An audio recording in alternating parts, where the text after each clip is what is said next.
नमस्कार। अप्रैल में कामदा एकादशी का व्रत कब रखा जाएगा? जाने सही डेट, मुहूर्त और महत्व। हिंदू धर्म में कामदा एकादशी व्रत का खास महत्व बताया गया है। इस दिन उपवास रखने और विष्णु जी की पूजा करने से सभी मनोकामनाएं पूरी होती हैं। तो आइए जानते हैं कामदा एकादशी का व्रत कब रखा जाएगा। हिंदू धर्म में एकादशी व्रत का विशेष महत्व है। इस व्रत को रखने से व्यक्ति को सभी पापों से मुक्ति मिल जाती है और श्रीहरि की विशेष कृपा प्राप्त होती है।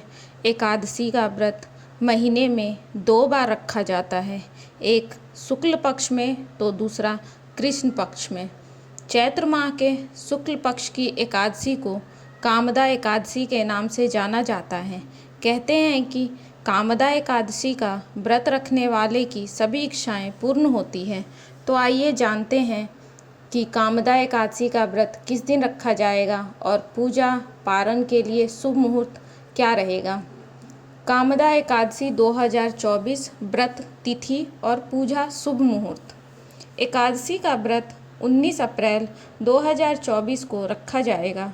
हिंदू पंचांग के अनुसार एकादशी तिथि का प्रारंभ 18 अप्रैल को शाम में 5:32 पर होगा और इसका समापन 19 अप्रैल को रात 8:05 पर होगा। उदया तिथि के मुताबिक एकादशी का उपवास और पूजा 19 अप्रैल को ही किया जाएगा। वहीं एकादशी व्रत का पारण की बात करें तो इसके लिए शुभ मुहूर्त 20 अप्रैल को सुबह 5:20 से लेकर रात 8:26 तक रहेगा। कामदा एकादशी व्रत का महत्व। धार्मिक मान्यताओं के अनुसार कामदा एकादशी का व्रत करने से जातक को पुण्य फलों की प्राप्ति होती है और घर में सदैव उन्नति, संपन्न, सुख समृद्धि बनी रहती है।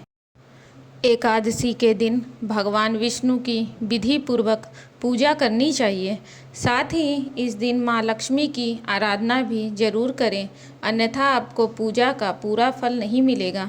माँ लक्ष्मी की उपासना करने से धन, ऐश्वर्य, सौभाग्य और समृद्धि की प्राप्ति होती है। कामदा एकादशी का महत्व। पद्म पुराण और अन्य धर्म ग्रंथों के अनुसार कामदा एकादशी का व्रत करने से ब्रह्म हत्या और अनजाने में किए हुए सभी पापों से मुक्ति मिलती है। यह एकादशी पिशाचत्व आदि दोषों का भी नाश करने वाली है। कामदा एकादशी के व्रत करने से और कथा सुनने से वाजपेय यज्ञ का पुण्य फल मिलता है। इस एकादशी का व्रत करने से सभी दोषों का निवारण होता है और भक्तों की सभी मनोकामनाएं भगवान विष्णु पूर्ण करते हैं।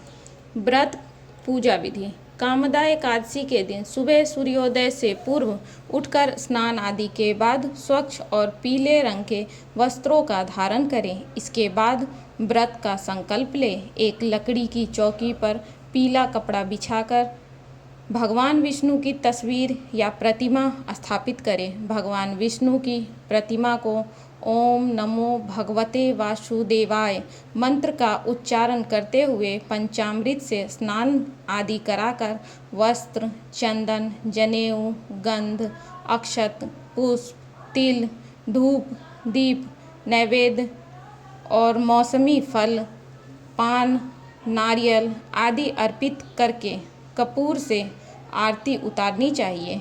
इसके बाद कामदा एकादशी की कथा का श्रवण या वाचन करें। कामदा एकादशी व्रत कथा।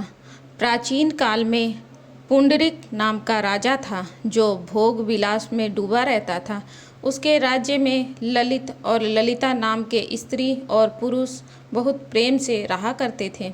एक दिन राजा की सभा में ललित गीत गा रहा था, लेकिन तभी उसका ध्यान अपनी पत्नी पर चला गया और उसका स्वर बिगड़ गया। यह देखकर राजा पुंडरीक बहुत क्रोधित हुआ और उसने क्रोध में आकर ललित को राक्षस बनने का शाप दे दिया। ललित मांस का भक्षण करने वाला राक्षस बन गया। अपने पति की हालत देखकर ललिता बहुत दुखी हुई अपने पति को ठीक करने के लिए ललिता ने कई लोगों से पूछती हुई आखिरकार ललिता विंध्याचल पर्वत पर श्रृंगी ऋषि के आश्रम में गई। वहां जाकर उसने अपने पति का पूरा हाल कह सुनाया। ऋषि ने ललिता को मनोकामना पूरी करने वाला व्रत कामदा एकादशी का व्रत रखने के लिए कहा। साथ ही ऋषि ने कहा कि अगर वे कामदा एकादशी का व्रत रखती हैं तो उसके पुण्य से उसका पति ललित फिर से मनुष्य योनि में आ जाएगा। ललिता ने भगवान विष्णु का ध्यान करते हुए विधि विधान के साथ कामदा एकादशी का व्रत किया। ऋषि के बताए अनुसार उसने चैत्र शुक्ल एकादशी का व्रत किया और अगले दिन द्वादशी को पारण करके व्रत को पूरा किया। इस तरह व्रत पूरा होने पर भगवान विष्णु ने ललिता के पति को फिर से मनुष्य योनि में भेजकर राक्षस योनि से मुक्त कर दिया। इस प्रकार दोनों का जीवन कष्टों से मुक्त हो गया और अंत में दोनों को मोक्ष की प्राप्ति हुई। कामदा एकादशी पर भगवान विष्णु को किन चीज़ों का भोग लगाना चाहिए? भगवान विष्णु को केले का भोग लगाना चाहिए। मान्यता है कि भगवान विष्णु को केला चढ़ाने से आपकी आर्थिक स्थिति मजबूत होती है। साथ ही कुंडली से गुरु दोष खत्म हो जाता है। केले का भोग लगाने के अलावा भगवान विष्णु को पंचामृत का भोग भी लगाया जाता है। इस पंचामृत में तुलसी के पत्तों को ज़रूर शामिल करें। तुलसी के पत्तों वाला पंचामृत बहुत ही शुभ माना जाता है। भगवान विष्णु को पीले रंग की चीज़ें बहुत प्रिय हैं, इसलिए आप पीले रंग की केसर युक्त कोई भी मिठाई भगवान विष्णु को चढ़ा सकते हैं। भगवान विष्णु को खीर का भोग भी लगाया जाता है। खीर बनाते समय इसमें केसर जरूर डालें।